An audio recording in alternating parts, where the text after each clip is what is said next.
Hello മക്കളെ, welcome back to Xylem learning. It's me Rima miss ആണ് കേട്ടോ. അപ്പോൾ നമ്മുടെ 5ാം ക്ലാസ്സിൽ നമ്മളിപ്പോൾ എടുത്തുകൊണ്ടിരിക്കുന്ന ചാപ്റ്ററിൻ്റെ പേരായിരുന്നു എന്ത്? ജനങ്ങൾ അല്ലേ. അപ്പോൾ അതിൽ നിങ്ങൾ ഇമ്പോർട്ടൻ്റ് ആയിട്ട് പഠിക്കേണ്ട ഒന്നാണ് എന്താണ് ഡയറക്റ്റ് ഡെമോക്രസി, എന്താണ് ഇൻഡയറക്റ്റ് ഡെമോക്രസി. അപ്പോൾ അതാണ് മിസ് എന്ന് പറയാൻ പോകുന്നത്. നിങ്ങൾ മസ്റ്റായിട്ട് പഠിക്കണം. ഓക്കെ, നമുക്ക് നോക്കാം. ഡയറക്റ്റ് ഡെമോക്രസി അതിനുള്ള മസ്റ്റ് എക്സാമ്പിളാണ് മിസ് പറഞ്ഞത്. ഗ്രാമസഭകളിലെ ഗ്രാമസഭകളിൽ എന്താ, ജനങ്ങൾക്ക് നേരിട്ട് കാര്യങ്ങളിൽ എന്താ അഭിപ്രായം പറയാനും തീരുമാനം എടുക്കാനുള്ള ഒരു റൈറ്റ് ഉണ്ട് അല്ലേ. അപ്പൊ അതൊക്കെ ഡയറക്റ്റ് ഡെമോക്രസിക്ക് എക്സാമ്പിൾ ആണ് കേട്ടോ. ഡയറക്റ്റ് ഡെമോക്രസി എന്ന് പറഞ്ഞാൽ ജനങ്ങൾക്ക് നേരിട്ട് ഭരണകാര്യങ്ങളിൽ പങ്കാളികളാവുന്ന ഭരണവ്യവസ്ഥയാണ് നമ്മൾ എന്ത് വിളിക്കുന്നത്? ഡയറക്റ്റ് ഡെമോക്രസി എന്ന് പറയാ. പീപ്പിൾ പാർട്ടിസിപ്പേറ്റ് ഡയറക്ട്ലി അല്ലേ. ഡയറക്ട്ലി എന്താണ്?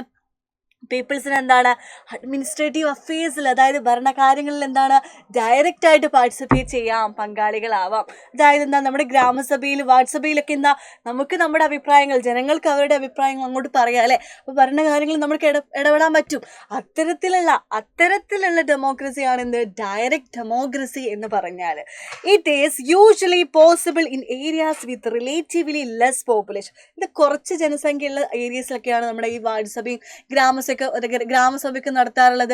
ഈ കുറച്ച് പോപ്പുലേഷനുള്ള സ്ഥലത്തല്ലേ. അപ്പൊ അതാണ് എന്ത്? Direct democracy. ഇതിനുള്ള എക്സാമ്പിൾ ആണ് ഗ്രാമസഭ അല്ലെങ്കിൽ വാർഡ് സഭ എന്നൊക്കെ പറയുന്നത്. ഇനി നമുക്ക് നോക്കാം. ഇത് കണ്ടോ, ഇതെന്താണ് മക്കളെ? ഇത് കാണുന്നത് കേരള നിയമനിർമ്മാണ സഭ കേട്ടോ. കേരള നിയമനിർമ്മാണ സഭയാണ് കാണിക്കുന്നത്. ഇവിടെ എന്താണ്? ഇവിടുന്ന് വേണ്ട ഒരാൾ എണീറ്റെന്ന് പറയാം, എൻ്റെ നിയമസഭാ മണ്ഡലത്തിലെ എല്ലാ പഞ്ചായത്തിലും എന്താക്കണം എന്നാ പറയുന്നത്? തൊഴിൽ പരിശീലന കേന്ദ്രങ്ങൾ കൊണ്ടുവരണം എന്ന് പറഞ്ഞുകൊണ്ട് അവിടെ നമ്മുടെ ഒരു MLA അവിടെ സംസാരിക്കുന്നത് നിങ്ങൾക്ക് കാണാം. അപ്പോൾ ഇതിലൂടെ നമുക്ക് എന്ത് മനസ്സിലാക്കാം? യെസ്, ജനങ്ങളാൽ തിരഞ്ഞെടുക്കപ്പെട്ട ഒരു പ്രതിനിധിയാണ് അല്ലേ.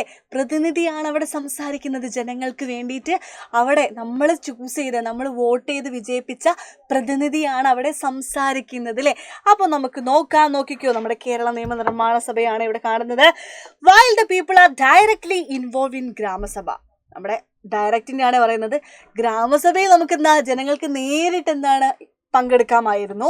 പക്ഷേ അവർ representative speak for us in legislative assembly. ഇതെന്താണ്? ലെജിസ്ലേറ്റീവ് അസംബ്ലി അല്ലേ, നിയമസഭയല്ലേ. അപ്പോൾ അവിടെ എന്താണ്, നമ്മൾ തിരഞ്ഞെടുക്കപ്പെട്ട അവർ റെപ്രസെൻറ്റേറ്റീവ്സ് എന്താ, അവർ റെപ്രസെൻറ്റേറ്റീവ്, നമ്മുടെ പ്രതിനിധികളാണെന്ത്, നമ്മൾ ജനങ്ങൾക്ക് വേണ്ടി സംസാരിക്കുന്നത്. നമ്മുടെ ആവശ്യങ്ങൾ നമ്മുടെ അവിടെ പോയിട്ട് ലെജിസ്ലേറ്റീവ് അസംബ്ലിയിൽ പോയിട്ട് സംസാരിക്കുന്നത് നമ്മുടെ പ്രതിനിധി, നമ്മുടെ റെപ്രസെൻറ്റേറ്റീവ് ആണ്. ഓക്കെ, ഇതെന്താണ്? ഇൻഡയറക്റ്റ് ഡെമോക്രസി അല്ലേ. ഓക്കെ, എന്താണ് ഇൻഡയറക്റ്റ് ഡെമോക്രസി എന്ന് പറഞ്ഞാൽ? ഒന്നുമില്ല മക്കളെ, indirect democracy or representative democracy. ഇൻഡയറക്റ്റിൻ്റെ മലയാളം എന്ന് പറയുന്നത് പരോക്ഷ ജനാധിപത്യമാണ്. ഡയറക്റ്റ് ഡെമോക്രസിയുടെ എന്താണ്? പ്രത്യക്ഷ ജനാധിപത്യം. ഓക്കെ, എന്താണ് ഈ പരോക്ഷ ജനാധിപത്യം? ജനങ്ങൾ തിരഞ്ഞെടുക്കപ്പെടുന്ന പ്രതിനിധികൾ ജനങ്ങൾക്ക് വേണ്ടി ഭരണം നടത്തുന്നതിനെയാണ് നമ്മൾ എന്ത് വിളിക്കുന്നത്? ഇൻഡയറക്റ്റ് ഡെമോക്രസി എന്ന് പറയുന്നത്.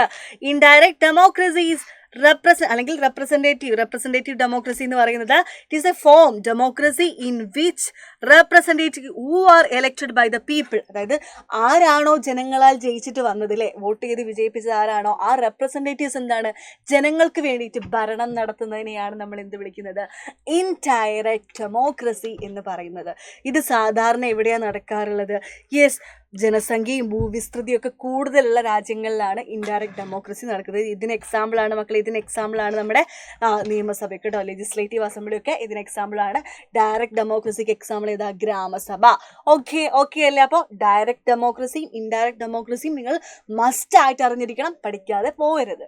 ഓക്കെ, ഇതുപോലത്തെ കുഞ്ഞു വീഡിയോസ് ആയിട്ട് മിസ് ഇനിയും വരുന്നതായിരിക്കും. ബൈ.